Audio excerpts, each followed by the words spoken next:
What is up, though, Lions fans? It's your boy, Motor City Don P of the Motor City Cats, also for LNU, here to talk to you about these coordinators. We're coordinating now. What do I think about the coordinators? We got Johnny Morton up in here, not Johnny Morton, the wide receiver, although that would be super dope. John Morton, who's been with the Lions before, who's been with Dan Campbell before. We got Coach Shep, who's with the Lions, and then he started with the Lions, and he continues to be with the Lions. He's been promoted. And we got some others that are possibly on their way out of the door. So what I think about these coordinators, let's start with Johnny Morton. Or John Morton. I mean, everybody's going to call him Johnny. Dan Campbell calls him Johnny, and just the fact that we have the connection to Johnny Morton. It's just natural as a Lions fan. If your guy's name is John, his nickname is Johnny, his last name is Morton, we're going to do it. All right. So here's some things.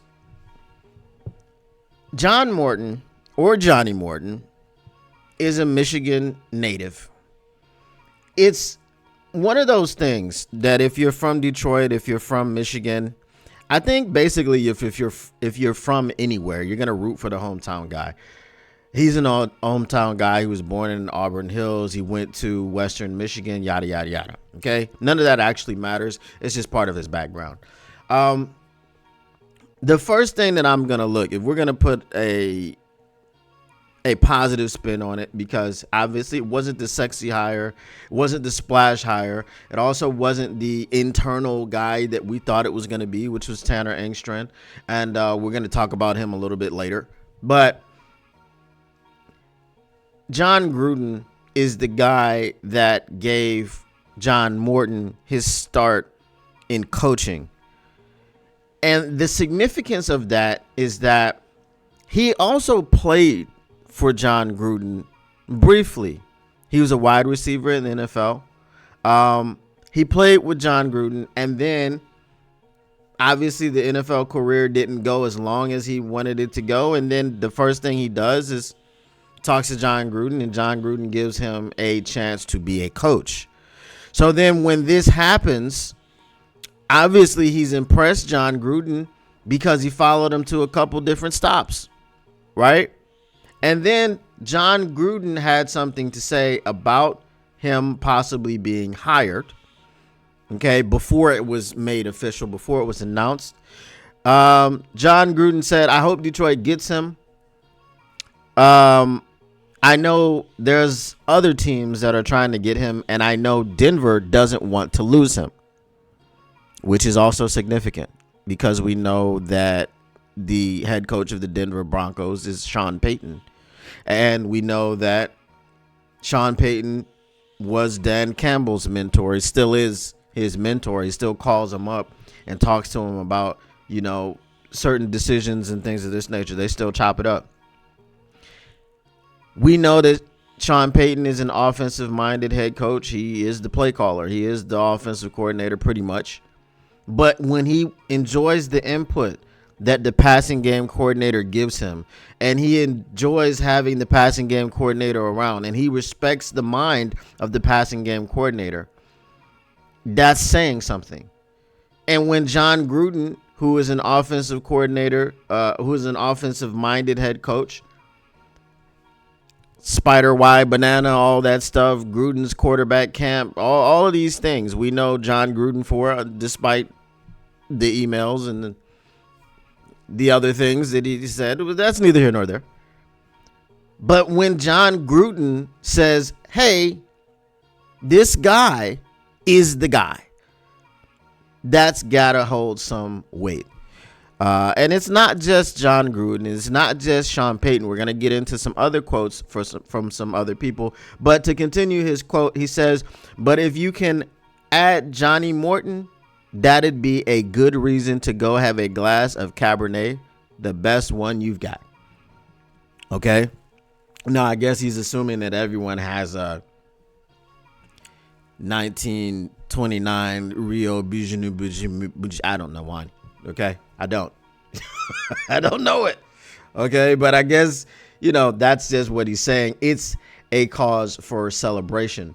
So then there were some other things that people were saying about John Morton.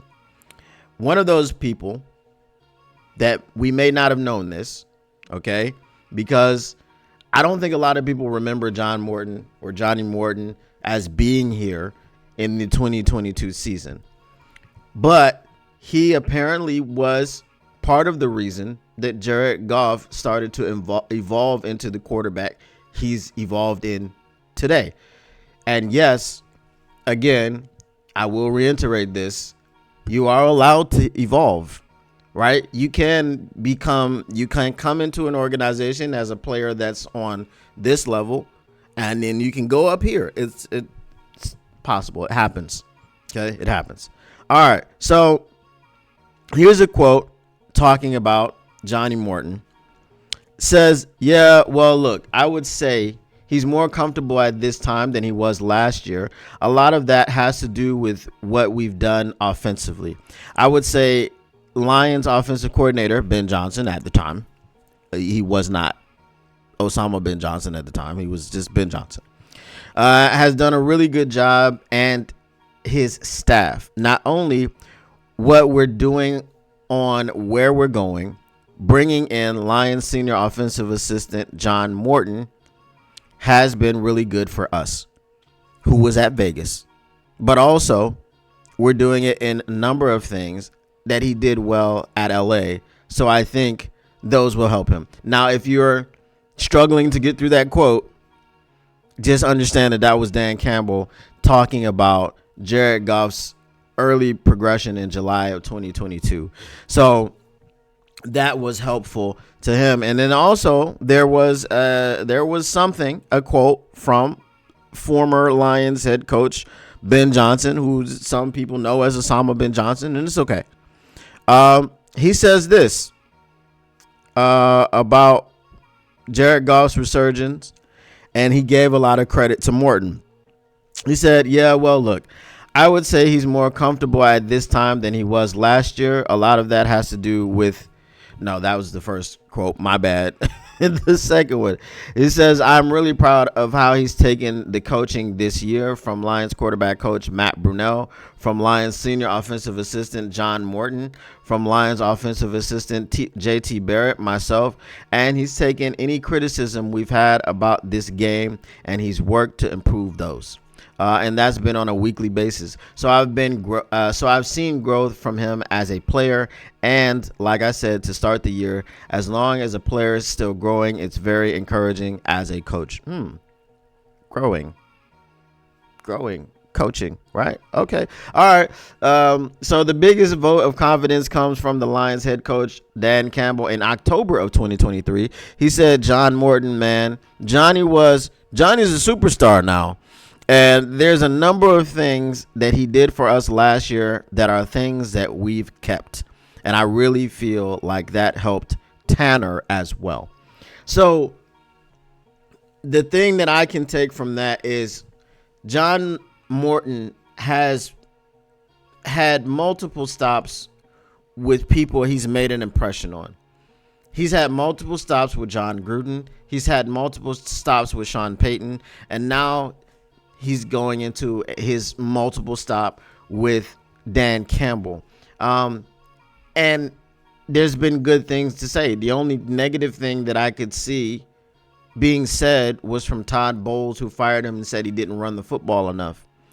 But I feel like if you've been around Dan Campbell, if you've been around Sean Payton, if you've been around John Gruden, if you've been around Ben Johnson, you know how to run the football. If you come into Detroit with Jahmyr Gibbs and David Montgomery, you're going to run the football. So I don't have any issues with any of the things that the other coaches had to say. And we know Todd Bowles is not an offensive-minded head coach. And they didn't really have any talent over there on the Jets. Josh McCown was your quarterback. Bilal Powell was your running back. And your best receiver was Robbie Chosen Anderson. He's chosen now. I don't know. I think he's changed his name twice. So I like the hire. I'm warming up to the hire. If you're saying that it is not an in-house hire, it kind of is, because he's been here before. And now we understand that he was part of how Jared Goff has become a better quarterback, a better leader, and all these things. He was part of the design of the offense, right? What did Dan say? He said there were some of the things that we were doing in 2022 that we kept in our offense. So now when we need to tweak things because Ben Johnson is gone and he stayed in the division and we're going to have to face his team twice a year and he's going to know how we play offense and some of the schematics and all these things of our offense. Now we've got someone who was partially the architect. I'm not going to say he was 100% the architect, but he was part of it. Right? He was part of the architecture. He was part of the foundation of this offense that we're currently running now. And I think that he can help to redesign whatever needs to be redesigned. Schematically, the verbiage is going to be the same as Dan Campbell has said, right? The concepts are going to be the same, but some of the scheme is probably going to change, and it's going to be able to change in a familiar and seamless type of way, I believe. So I'm really good with this hire. With Coach Shep, I've already said many times, I think Coach Shep deserved this. I think Coach Shep is going to be dynamic. He has the interpersonal skills. He has the leadership skills. He has the ability to do all the things that you need him to do as far as a leadership of men type of person. And then the X's and O's. Super duper smart, right? Super duper smart. I think it was Adam Gase that said that, he's like the smartest football player that he's been around. And we know Adam Gase's track record as an offensive coordinator, not a good track record as a head coach. But we know, if you're telling me from an offensive person, I'm an offensive mind, right? The offensive minded people are supposed to be the brightest minds, right? If he's giving props to a defensive player / defensive coach about his intelligence on the football field, his intelligence, his understanding of the X's and O's, then what does that say about Coach Shep?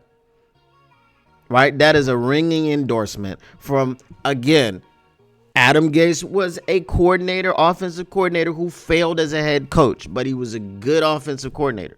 He was very good, to the point where he became a head coach because of his ability to be an offensive coordinator. The same thing that happened with Ben Johnson. Nobody knows what Ben Johnson is going to do.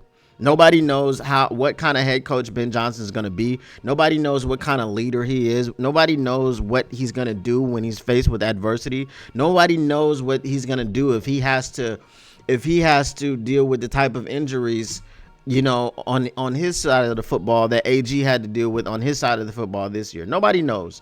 But all we do know is that Ben Johnson's a damn good coordinator, and because he's that, he got a head coaching job. It's the same thing with AG. Right? But to have that endorsement from someone who's a damn good offensive coordinator as a defender and as a defensive coach, I think it speaks volumes. So I think that ultimately we are in very good hands. Obviously, we have to wait until, the first snap of the season. We have to wait to see what it comes and turns out to be, because obviously training camp is going to look a certain way. Preseason is going to look a certain way.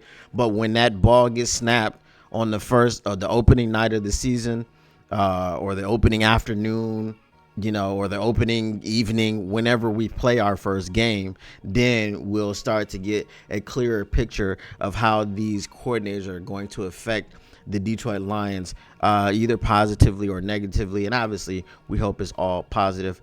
But anyway, that is my take. It has been Motor City Don P. For the Motor City Cats and LNU, signing out. Appreciate you all. Peace. What up, though, Lions fans? It's your boy, Motor City Don P here. Listen, if you want to continue keeping your Lions news pragmatic, if you want to keep getting the stats and none of that static, make sure you smash that like button. Make sure you subscribe. Make sure you share and let everybody know what's going on around here. And turn on your notifications, because how else would you know that we're up in here keeping your Lions news pragmatic. Appreciate you once again, and we are out. Peace.